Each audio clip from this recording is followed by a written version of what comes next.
하루를 살아가는 시편 묵상 1월 5일 묵상을 시작하겠습니다.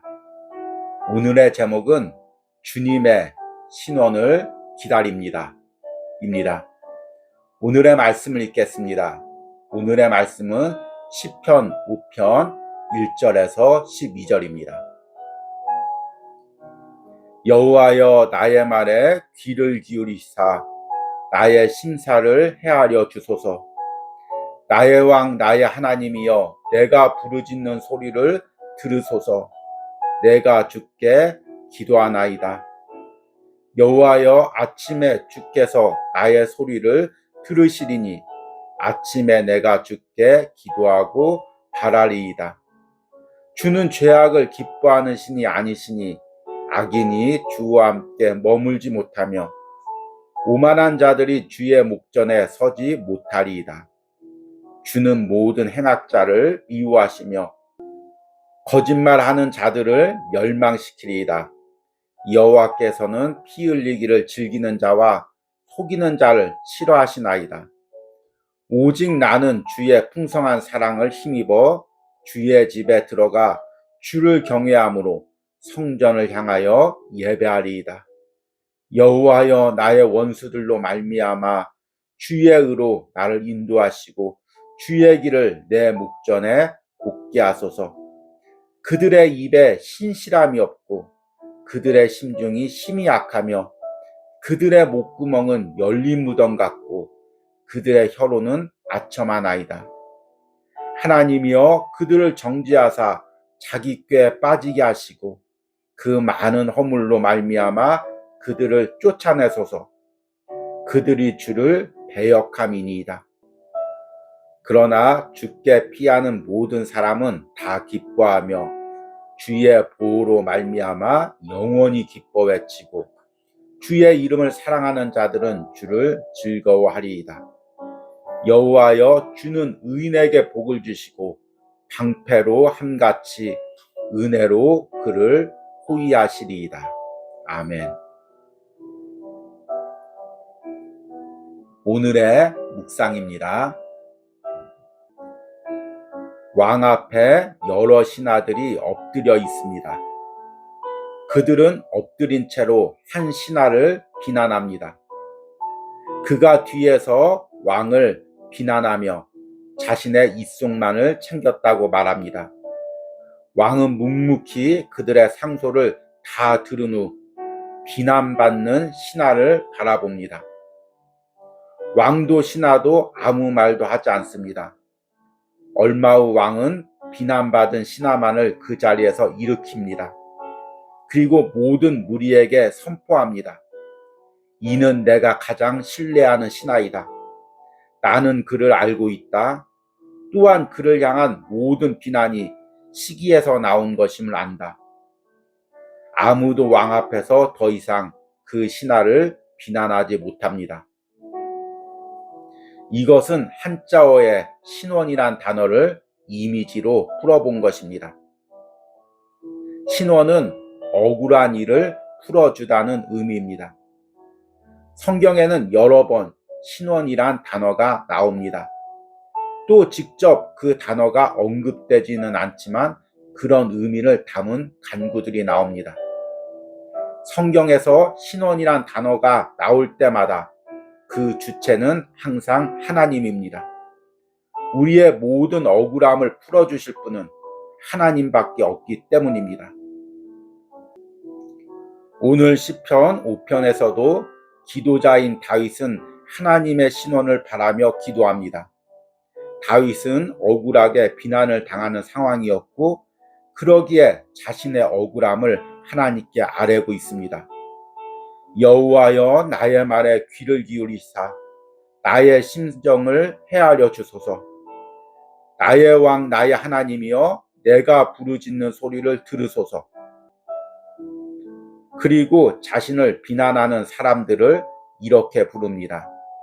오만한 자, 행악자, 거짓을 말하는 자, 피 흘리기를 즐기는 자, 속이는 자라고 부릅니다. 하나님은 이들을 싫어하시며 이들이 하나님 앞에 서지 못한다고 말합니다. 그리스도인은 억울한 일을 당할 때 그냥 아무 일도 없었다는 듯이 지나가는 사람이 아닙니다. 그 일을 마음에 쌓아두고 마음의 눌림으로 살아가는 사람은 더더욱 아닙니다. 어린 자녀가 세상에서 억울한 일을 부모에게 이야기하듯 모든 것을 하나님께 아뢰는 사람입니다. 왜냐하면 하나님은 나의 보호자이시기 때문입니다. 그분은 나의 억울함을 풀어줄 수 있는 유일한 분이시기 때문입니다. 그리고 성경의 하나님은 지금도 내 삶에서 역사하셔서 매일 나의 삶에서 의로운 재판장이 되어주시기 때문입니다. 아멘.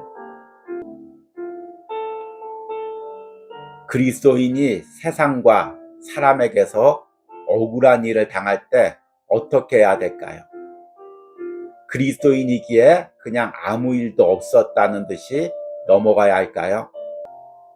그것이 하나님의 영광을 나타내는 일일까요? 물론 그리스도인이 억울한 일을 당할 때 세상 사람들과 똑같은 방법으로 맞서거나 또 폭력과 그들이 행한 술수를 똑같이 갚아주는 것은 아닙니다. 그것은 하나님의 방법이 아닙니다. 그러나 또한 묵묵히 참고 가슴에 쌓아두는 것, 이것도 하나님이 원하시는 것이 아닙니다. 그리스도인이 억울한 일을 당할 때는 그 모든 것을 가지고 나가서 하나님께 아뢰는 것입니다. 하나님이 원하시는 것은 바로 그것입니다. 그리스도인은 세상에서 억울한 일을 당할 때 나의 아버지가 되시고 나의 의로운 재판장이 되주시는 하나님께, 그분의 재판장 앞에 나의 모든 억울한 사정을 다 내어놓는 사람입니다. 그리고 내 인간의 방법으로 해결하거나 내 인간의 분노로 갚아주는 것이 아니라 하나님의 공정하고 의로운 심판을 기다리는 사람입니다.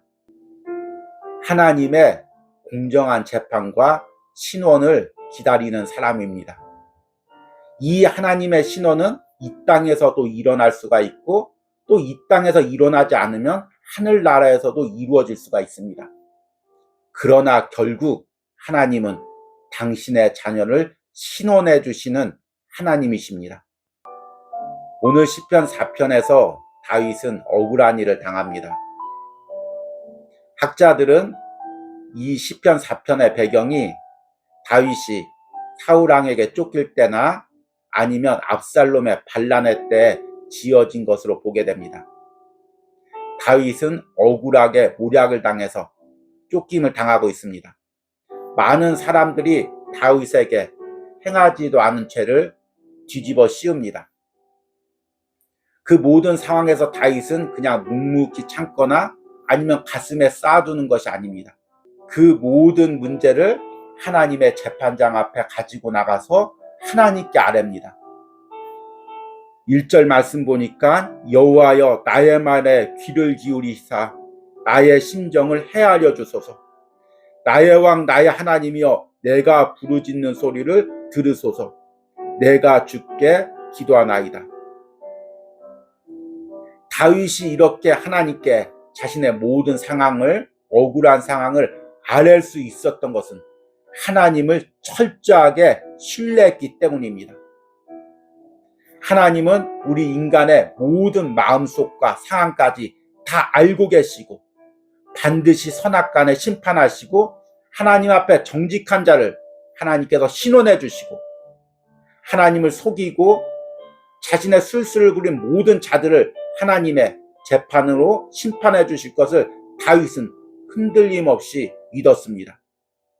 그래서 오늘 시편 4절부터 7절에서 이렇게 고백합니다. 주는 죄악을 기뻐하는 신이 아니시니 악이 주와 함께 머물지 못하며 오만한 자들이 주의 목전에 서지 못하리이다. 주는 모든 행악자를 미워하시며 거짓말하는 자들을 멸망시키리이다. 여호와께서는 피 흘리기를 즐기는 자와 속이는 자를 싫어하시나이다.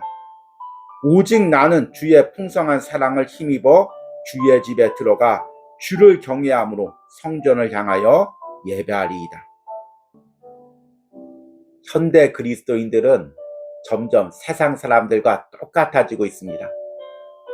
세상 사람들이 나에게 인간적인 술수를 부리면 똑같이 인간적 술수를 부려서 맞섭니다. 세상 사람들이 욕하면 나도 욕합니다. 세상 사람들이 폭력을 행사하면 나도 폭력을 행사합니다. 왜 그럴까요? 하나님을 신뢰하지 못하기 때문입니다. 그래서 내가 하나님만 바라보고 가만히 있으면 세상에서 당할 수밖에 없다고 생각합니다. 그래서 세상 사람들과 똑같은 방법으로 그들과 맞섭니다. 그러면 하나님도 신원해 주실 수가 없습니다. 하나님이 신원해 주지 않아도 스스로 나서서 똑같은 세상 방법으로 맞서고 있는데 하나님이 신원해 주시면 하나님이 신원해 주신 건지 인간적 술수로 승리한 건지 구별이 가지 않기 때문입니다. 하나님의 역사가 드러나지 않기 때문입니다. 그래서 하나님이 신원해 주시는 사람은 때로는 바보 같은 사람, 때로는 세상에서 억울한 일을 당하는 사람, 그럼에도 인간의 방법으로 참지 않고 하나님께 기도하는 사람, 그 사람을 신원해 주십니다. 하나님이 신원해 주시지 않으면 믿는 사람이 조롱을 당하고 그 사람의 보호자인 하나님의 영광이 가리워지기 때문입니다. 그래서 하나님이 직접 나타나서 신원하시는 것입니다. 이 시대에 왜 하나님의 신원이 나타나지 않을까요? 하나님의 신원이 나타나기 전에 우리가 다 알아서 인간적 술수로 대신 싸우고 법정에 가서 대신 고소하고 다 인간의 방법으로 싸우기에 하나님의 신원이 나타나지 않고 있는 것입니다.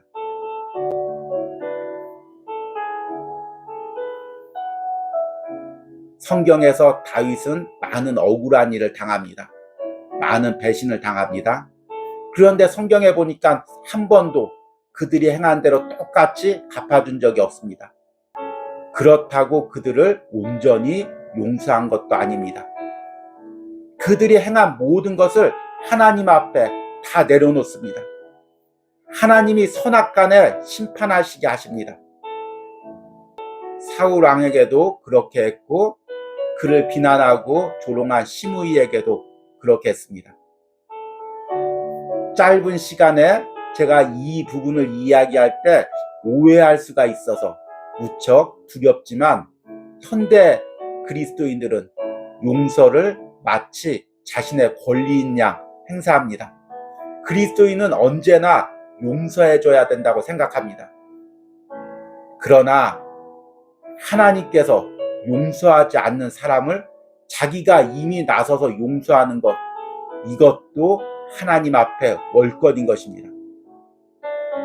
하나님께서 용서하시는 사람을 자기가 용서하지 않는 것도 하나님 앞에 월권이지만 하나님의 이름을 더럽히고 하나님의 공의를 더럽히고 스스로 회개하지 않는 자를 미리 나서서 용서하는 것, 하나님이 용서하지 않는 자를 자기가 의무감에 용서하는 것, 이것도 하나님께 월권입니다. 그러면 우리가 해야 될 건 무엇일까요? 내가 나가서 갚아주는 것이 아니라 그 모든 것을 하나님의 재판장 앞에 올려놓는 것입니다. 용서하는 것도 하나님의 권한이고 심판하는 것도 하나님의 권한이고 나를 신원해 주시는 것도 하나님의 권한입니다. 모든 것을 하나님의 재판장 앞에 내려놓고 나는 잠잠히 하나님의 판결을 기다리는 것입니다. 이것이 오늘 시편 5편에서 나와 있는 철저하게 하나님을 신뢰하는 기도인 것입니다. 여러분들은 지금 세상에서 어떤 억울함이 있습니까? 어떤 곤란을 당하고 있습니까? 그것을 인간의 방법으로 어떻게 풀려고 하고 있습니까? 그것을 인간의 방법으로 풀기 전에 하나님의 재판장 앞에 내려놓으시기 바랍니다. 하나님, 이런 상황입니다. 이런 말을 들었습니다. 주님, 선악간에 판단해 주시고 주님께서 의로운 재판장이 되어 주십시오. 이렇게 오늘 하루 기도하시는 은혜가 있으시길 바랍니다. 오늘의 기도문 드리기입니다. 오늘 내가 하나님의 재판장 앞에 올려놓아야 할 나의 억울한 사정은 무엇입니까? 그것을 기도로 하나님 앞에 올려드리고 그 하나님의 판단과 신원을 묵묵히 기다리겠다고 기도로 고백하시기 바랍니다. 우리 기도하시겠습니다. 여호와여, 나의 말에 귀를 기울이사 나의 심정을 헤아려 주소서. 나의 왕 나의 하나님이여, 내가 부르짖는 소리를 들으소서. 내가 주께 기도하나이다. 주님, 오늘 하나님의 의로운 재판장 앞에 나의 모든 사정들을 올려놓습니다. 하나님, 이 모든 사정을 선악간에 하나님께서 심판하여 주시기를 원합니다. 하나님, 때로는 내 인간적인 세상에 스스로 내가 억울한 일을 당했다고 생각하는 부분도 있습니다. 하나님, 때로는 억울한 일을 당하고도 그것이 마땅하다고 생각하고 묵묵히 참는 부분도 있습니다. 그러나 내 판단을 다 내려놓고 하나님의 재판장 앞에 내려놓습니다. 어떤 것이 옳은지 어떤 것이 악한지 하나님이 판단하시고 하나님이 직접 신원해 주시고 하나님이 직접 심판하여 주시기를 원합니다. 나는 오로지 하나님의 신실함과 공의를 믿을 뿐입니다. 오늘 때로는 눈물로 기도하는 성도가 있다면 하나님의 신원을 그 삶에서 직접 경험하게 하여 주시옵소서. 예수님의 이름으로 기도했습니다. 아멘.